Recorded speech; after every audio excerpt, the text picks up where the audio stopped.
Hey, hello guys. Welcome again to another episode. Hope everyone is having a good day, a good time. I think we are both having a good day, a good time.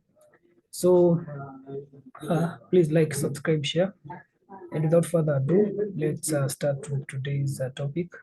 Why African systems are weak. Education system. Why African education system are weak.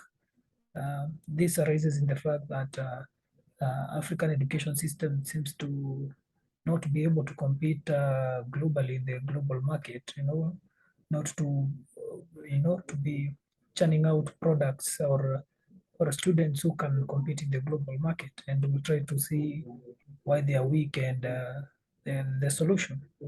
So without further ado, probably I can just give a small intro and say that you know, the African education system is borrowed from a colonial system where the knowledge even that was given to, during under the colonial era, the knowledge that was taught to students was a bit limited, because at the time, the colonial powers didn't want the natives to become smart or become industrious in such a way. You look at a country like, for example, like South Africa, where you find that people started going to formal institution in 1994 after they gained independence. So after 1994, that's when people now, a large majority of the local population started going to school. A country like South Africa had even laws that were saying if you're a native or a black person, you cannot be a manager. There's laws that were saying that you should only be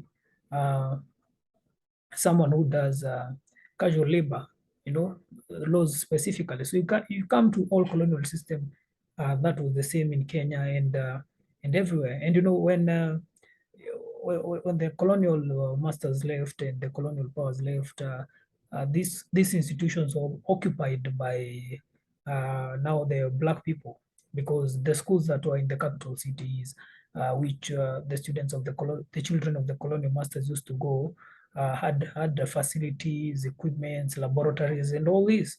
And when the colonial masters left, the people who occupied these schools were the locals. But when the African independence is usually seen as a lie, because when the black people took over government, of the black leadership, uh, they realized that you know they immediately became corrupt, and they couldn't sustain the same kind of infrastructure that the colonial masters had left. And that's why you find that when they came in power, they found that managing this school was too expensive, and because of greed and corruption, they decided to save money. Managing a school that has laboratories, swimming pools, and all this infrastructure is quite expensive. So if you decide to take some chunk of the money from 1,000 school, you're left with a lot of money. So they decided to divert the funds into their own pockets, and this left the school without any practical knowledge, dilapidated. Because if you talk to the older generation, probably the 10 years after independence of most African countries, they'll tell you that when they were school, the education system is different from now, because at that time they used to learn mechanics, they used to do practical things. But after a while, probably 10, 15 years after independence, most African countries resulted into the theory kind of learning, because that was cheap. And you could just buy a textbook, give a student, they read, and then you test them on the exam, not because they are knowledgeable based on a practical skill, but because they have crammed, or they have good memory of remembering. So a student might even get an A, but that doesn't mean he understands what uh, the, the subject or the solutions are. It just means that he has crammed or has memorized, because for example, the Kenya education system, or let's say the African education system, has become an education where you read the same book over and over for almost 4 years if you go to the highest, like the secondary school. So by the time you're in the fourth year, your final year, you've read this book like over and over and over and over. So to apply the exam, it's like you've crammed. It's not a practical thing. And this is where the African leadership failed, because uh, even though the colonial system wasn't fair, they made sure that all these things were in schools. The swimming pool, the activities, all this each were in school, so that when a child grows up, he grows up physically strong, mentally, practical. Yeah, because during colonial times and those times, you could even finish high school and you're already a skilled person. You didn't have to go to university. But due to mismanagement, you find that we're only removing people who are just crammers and memorizers, not people who are real sort of problem solvers. I don't think I don't know if you probably want to Yeah, add something. I can add on to that. Speaking about a theory-based education system, Yeah. you find that the 844 in Kenya and most African education system, they don't have a system where they can figure out what a student is good at and specialize in that. It's the kind of system where it only favors those who are good at memorizing. So you find that someone in high school might be good at a particular subject, but because they're not, because everything is based on theory and exams based, everything is just based on a one-off exam, and that determines your future. It doesn't make people very interested in education after high school. So during high school and primary, you find that you are from class 1 up to class 8, you've just been reading textbooks, and it's just textbooks, and there's no extracurricular activity to show you how maybe something like mathematics, how it's applied into building buildings. You're not showed the real application of what you're learning. You're just told this is a book, this is logs, or this is addition with mathematics, and you just have to understand how to pass the exam. So I find that the people who are successful in the 844 system are the children whose parents constantly teach them or force them to constantly read and memorize. Because if you look at the exam system of the 844, it's like a pattern-based system whereby if you haven't been practicing how to do exams, you won't pass. And you find there's even a market for books which just contain only exams only. And the work of those books is just to constantly make you practice how to do an exam without even giving you any imagination of how You're going to something apply. like it's very hard for us to build anything, because even after high school, after university, we're still churning out people who memorize. So you find that we hear these cases of someone who has done pure mathematics or actuarial science, becomes a car wash guy, or washes cars for a living. And there's this case recently we heard of, this guy got A's all his life, from primary to high school to university, got the top grade, but ended up being homeless and was taken in by someone who lives in a slum. And you see, if you look at something like Disney is a company that started doing movies and documentaries and videos.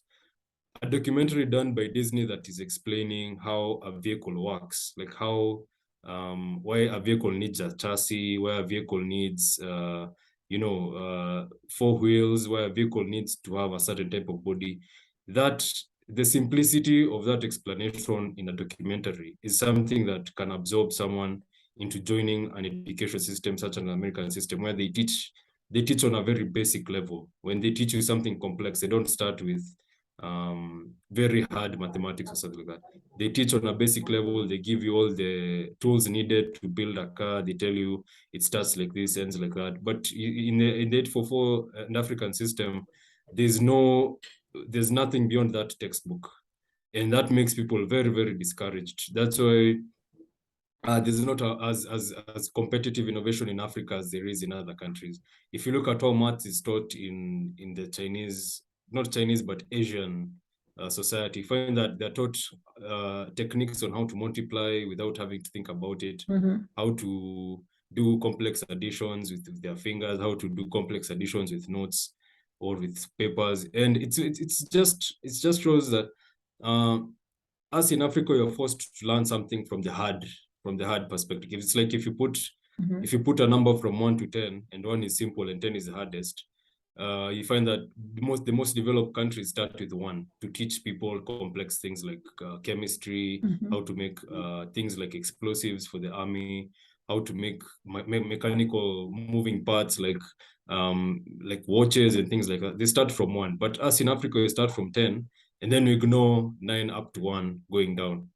And that creates a huge vacuum of individuals who are not really interested in doing difficult things, because high school and primary was difficult enough, and then you find the one exam rule, whereby after 8 years of doing primary, one exam determines if you've been serious or not. In high school, it's the same. One exam determines. In some universities and polytechnics in Kenya, you do one exam every year that determines if you've been playing or not. And if you're in that environment of the polytechnic, you find that it's very like it's very like being in primary or high school.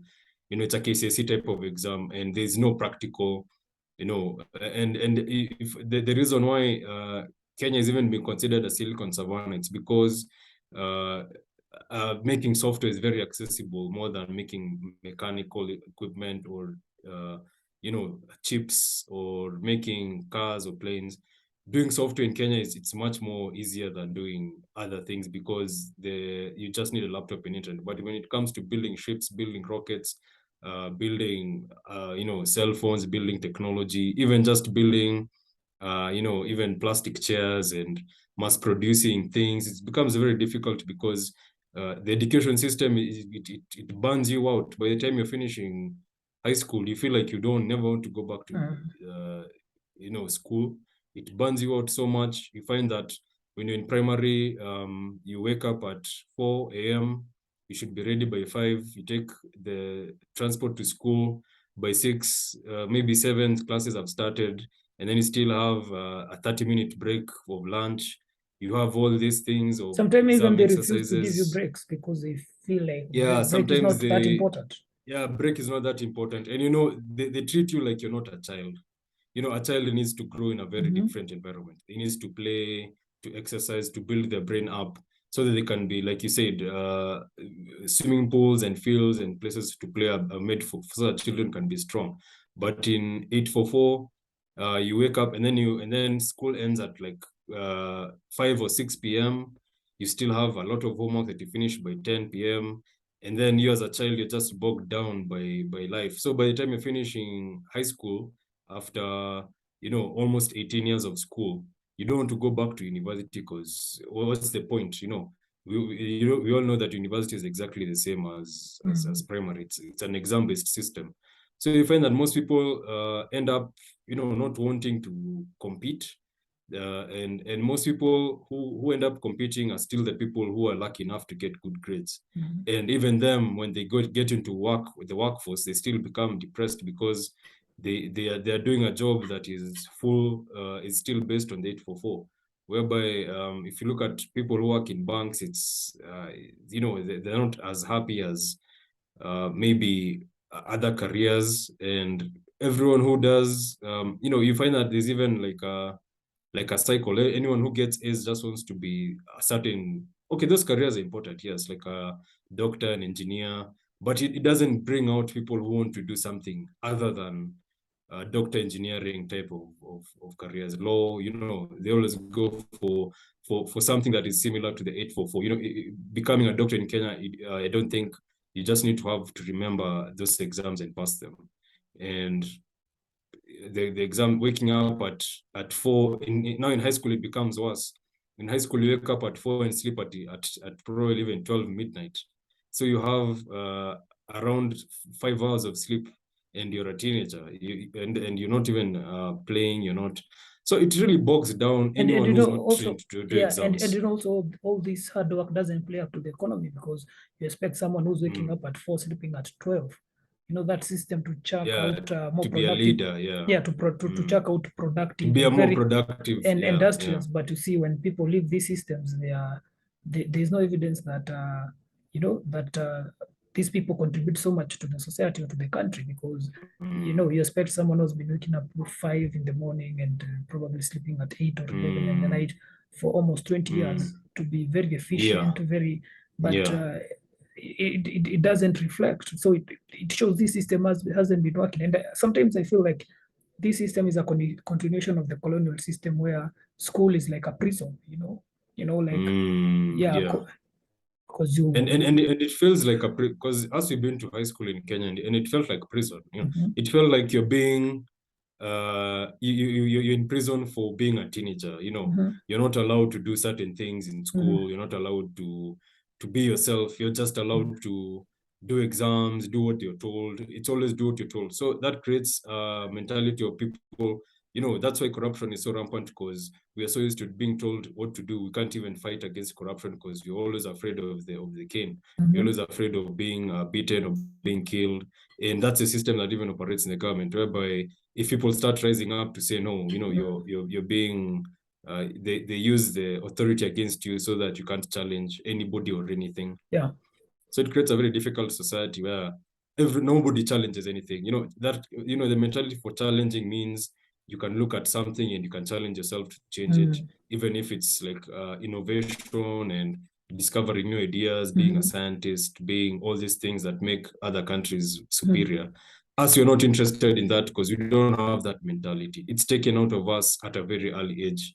The curiosity mentality, where you're just curious about how things work, how to build things, that is taken out, and you're forced to do an exam, and that's it.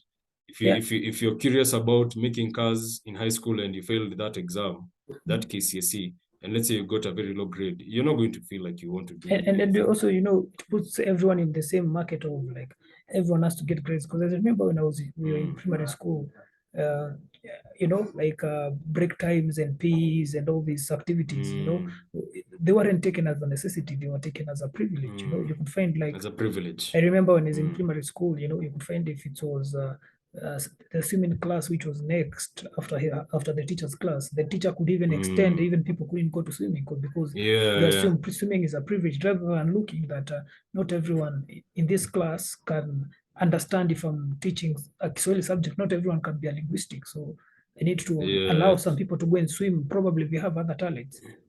Yeah, exactly. And we are just focused on the most general talents: doctor, engineer, lawyer, and we don't see that a doctor, engineer, and a lawyer, they even those ones, we are not even being perfect at them. You can focus on those. We're not innovating and make sure that good at it.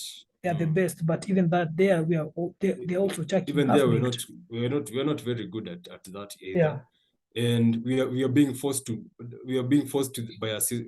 to swallow a system down our throat by force. And people who are coming out, you find that even this culture of shembeteng, it's a result of the education system, how terrible it is.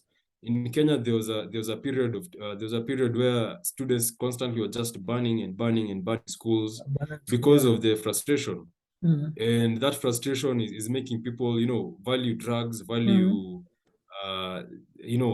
alcohol, and they see as like there's nothing really they can do because they don't have the mindset. If you go to some other countries like let's say China, the other time I was talking to Oscar in Thailand, he was telling me like even students in primary, everyone has a phone. They're already into the system, they're understanding how the world works, technology works.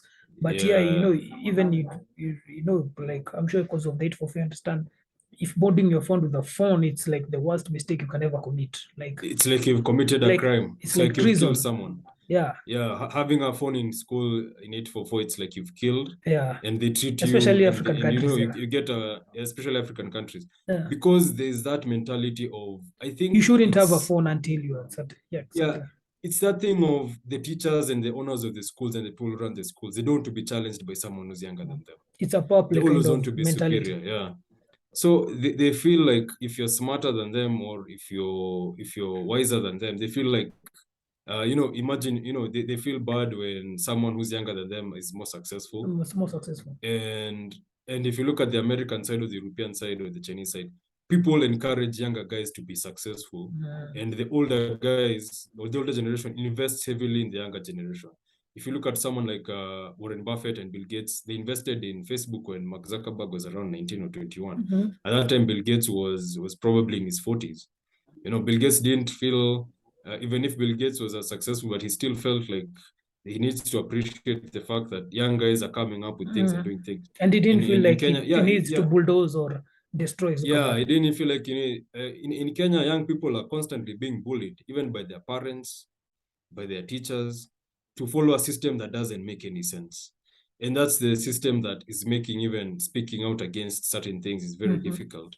Kenya, we are now down to, when people graduate high school and get into university, it's a full alcohol and concert mode. People Campus is just taken party and drink alcohol. as a like relief because the 18 as a years have been relief. very tough. The 18 years have been tough. So me, I just want to drink and have fun until I get tired. And that makes people not want to, tackle difficult things. I keep saying people don't tackle difficult things because of the system.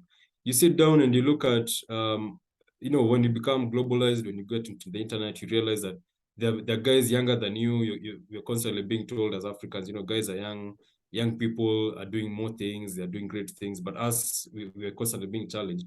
Even if the young people who are doing great things are there, they're usually in something like entertainment or, such kind of, what is it called, industries. But you don't find young people doing great things in, competing globally in things like technology. Yes, there are those companies right now, yes, but it's not as crazy as you'd find it in other countries like US and Europe and China. Because in US, it's normal for a young person to be a millionaire. In Africa, if you try to be a millionaire, people will try to stop you and try to tell you go. And if go you look are, for a and if job. you are, you must have a lot of like connections. Yes, you must have a lot of godfathers. If you're a millionaire and you're very successful in Kenya at a young age, there are people who are guiding you and protecting you. But majority of people don't like it when young people become more successful than they are. And I think it's just the system that as it is.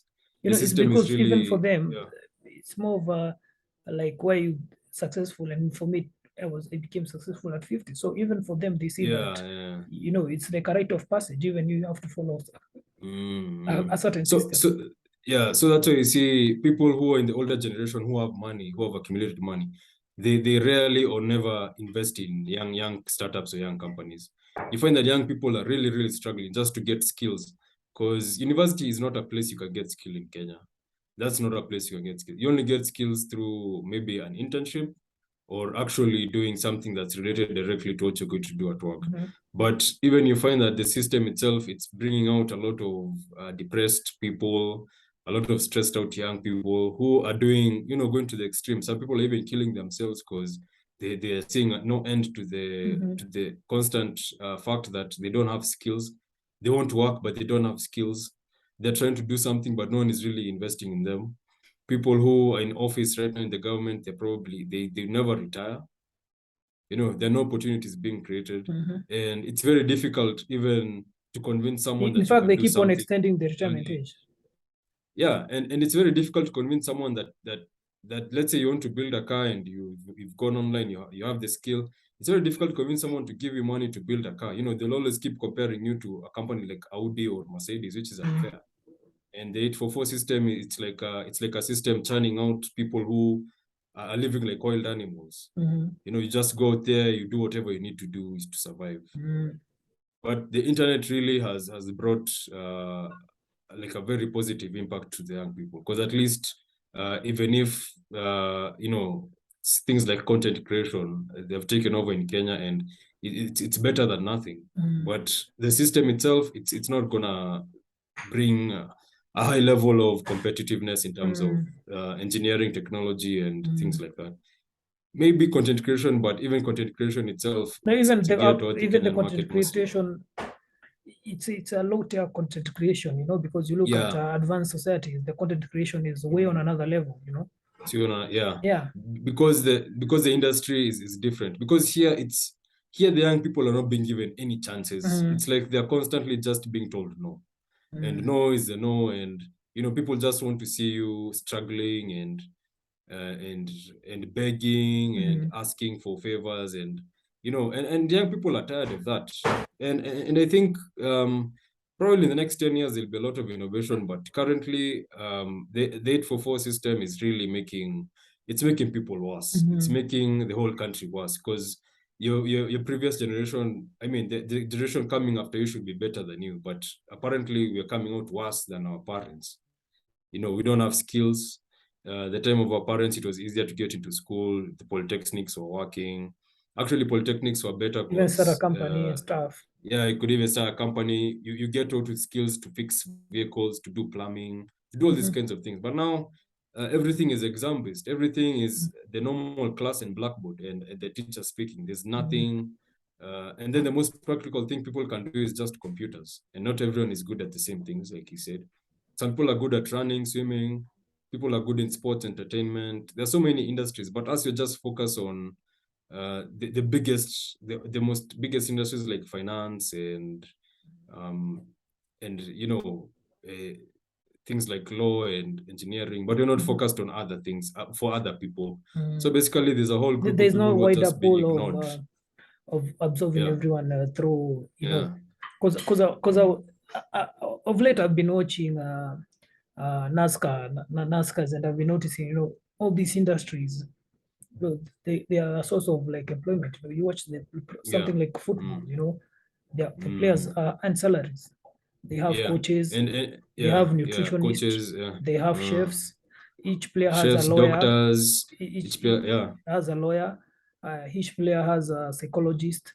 Each player has you know, the clubs are backed by banks. You know, it's a whole ecosystem. It's an industry, yeah. And that's just one sport. That's not even the yeah, other. and you look at Kenya, it's not hard to popularize football in Africa, especially in Kenya.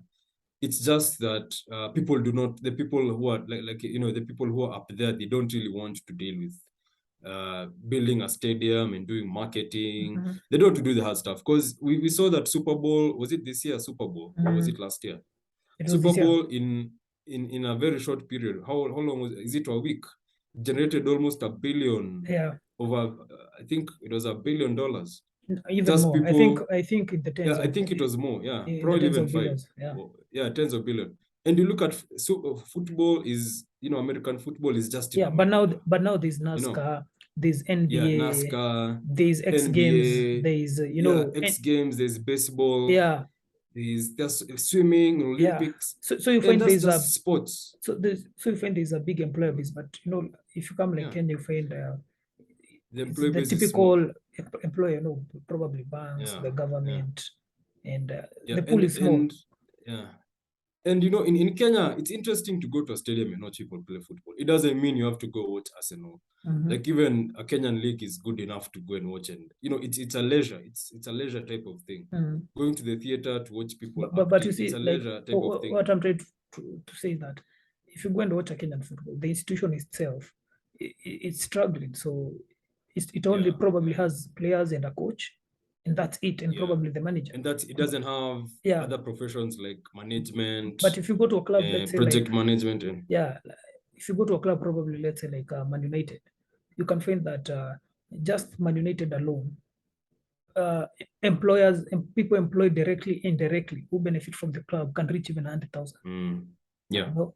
Yeah. So because the club is a well-established system, it has computer engineers, it has marketers, it has lawyers, it has doctors, it has chefs. It has probably 90% of the workforce that is brought out of universities. Yeah. So if and that's in just those one countries. So if I graduate from, let's say I'm a doctor, I don't have to go and work at the hospital. I can work for a club. I can be a doctor club. But you know, if you come to like Africa, you find that it's either you work at a hospital or you don't work.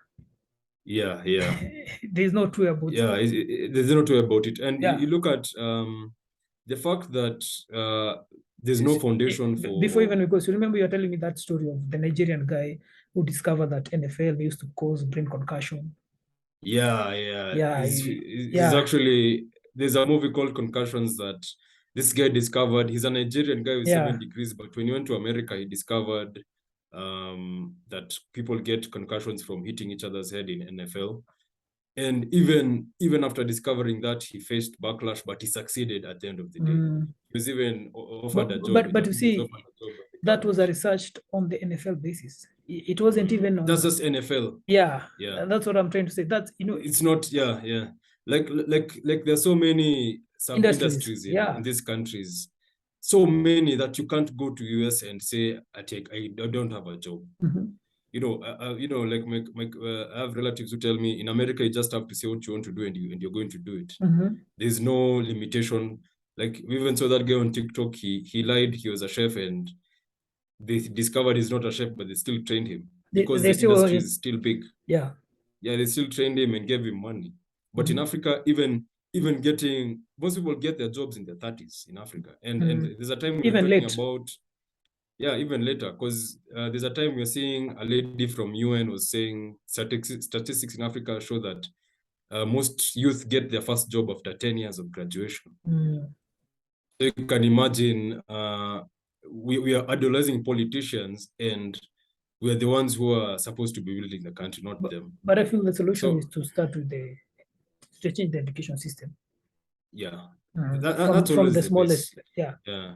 from the smallest level. And I think it needs to be scrapped completely, like built from scratch. Even people who are in, and yeah, and if education is not changed, you still have the same mindset. Because I used to think that us reaching our 30s and everything, you think that the upcoming generation is any different, but it's not any different. They're the same. They're the same. It's just that they have mindset. different means of technology. Just that they're younger, Yeah. and they have internet. Yeah. When we did, yeah. So maybe you can end it there. Yeah, I think we can end it there. You can, guys. So thanks guys for tuning in. Please like and subscribe. We'll be doing content every day, and you can put down comments, tell us what you think. I will keep doing content. Thank you guys. Cheers.